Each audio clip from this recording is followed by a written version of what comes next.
اللهم صل على سيدنا محمد وعلى آل سيدنا محمد كما صليت على سيدنا إبراهيم وعلى آل سيدنا إبراهيم وبارك على سيدنا محمد وعلى آل سيدنا محمد كما باركت على سيدنا إبراهيم وعلى آل سيدنا إبراهيم في العالمين إنك حميد مجيد. Alhamdulillah Rabbil Alamin, chers frères, chers sœurs, chers fidèles en islam. Assalamu alaikum wa rahmatullahi ta'ala wa barakatuh. Le thème d'aujourd'hui est le bon comportement. Le prophète Muhammad nous dit que le jour de la résurrection, le hasanat, la bonne action qui va peser plus sur la balance est le bon comportement. Ce n'est ni la prière, ni le jeûne, ni le hajj, mais le bon comportement.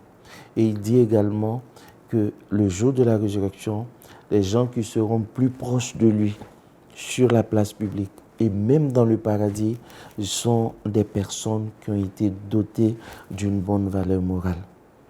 Et la prophétie, lorsque Allah choisissait un homme pour lui confier cette noble mission, Allah regardait parmi ces hommes-là celui qui avait plus de bon comportement, plus de bonne valeur morale pour lui confier cette tâche. Chers frères, chers sœurs, lorsqu'on est musulman, on doit se poser la question, nous cherchons à atteindre quel objectif? Est-ce que nous sommes musulmans pour juste chercher la vie de l'au-delà? Non, nous sommes musulmans parce que nous devons aussi être des exemples dans la société, des ambassadeurs du prophète Mohammed. On doit savoir par notre façon de parler, notre façon d'agir, notre façon de travailler que nous sommes musulmans. Et c'est pourquoi la prière même est une solution pour avoir un bon comportement. Allah subhanahu wa ta'ala nous dit « Inna salata tanha anil fahsha'i wal munkar » Lorsque nous posons des actes que nous n'aimons pas, il faut accomplir la prière. Et c'est la lumière de la prière qui nous permettra d'avoir un bon comportement.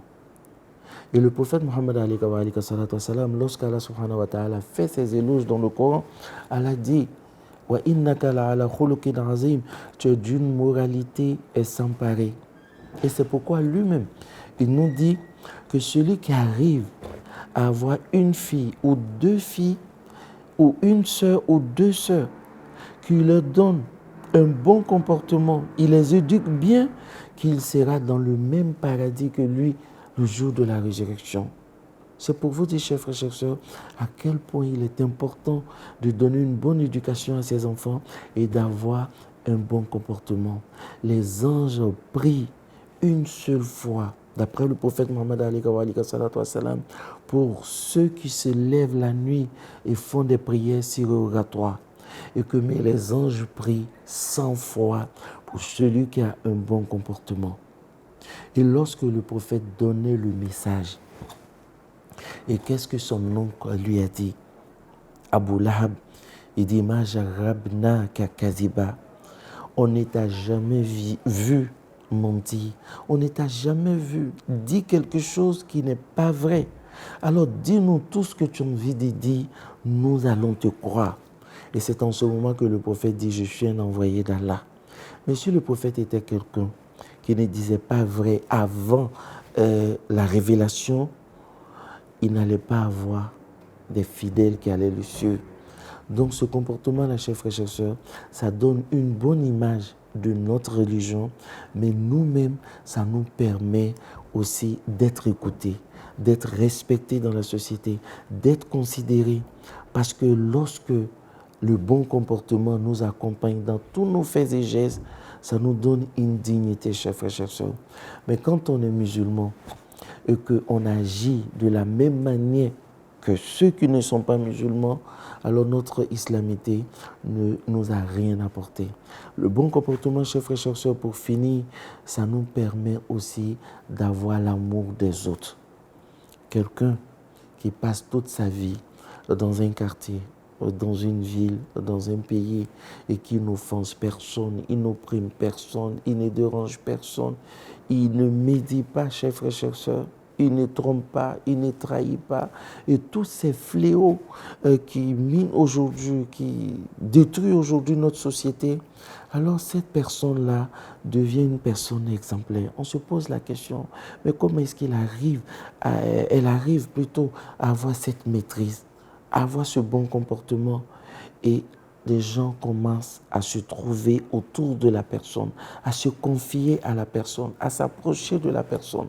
Et Allah subhanahu wa ta'ala dit dans le Coran, فَبِمَا رَحْمَةٍ مِّنَ اللَّهِ لِنْتَ لَهُمْ لَوْ كُنْتَ فَظًّا غَلِيظَ الْقَلْبِ لَانفَضُّوا مِنْ حَوْلِكَ. C'est de par la miséricorde d'Allah subhanahu wa ta'ala que tu as été doux envers eux. Allah parle du prophète avec ses disciples. Mais si tu étais quelqu'un de dur, qui avait un mauvais comportement, ils allaient tous partir et te laisser seul. Mais si tous les disciples étaient autour du prophète, c'est parce que tous se reconnaissaient en lui comme un repère, comme un modèle. Alors Allah nous dit de suivre l'exemple du prophète Mohammed. Ce n'est pas l'exemple de la prière, ni l'exemple du zik, l'exemple du chapeli ou l'exemple du boubou, mais c'est l'exemple du bon comportement. Qu'Allah nous assiste, Inch'Allah, qu'il fasse de nous des musulmans pieux et sincères. Wa sallaytu fi sani ala khayri khalqihi, Muhammadin man zahad dalala wal ghalad, wa akhiru da'wana alhamdulillahi rabbil alamin. Wassalamu alaikum wa rahmatullahi ta'ala wa barakatuh.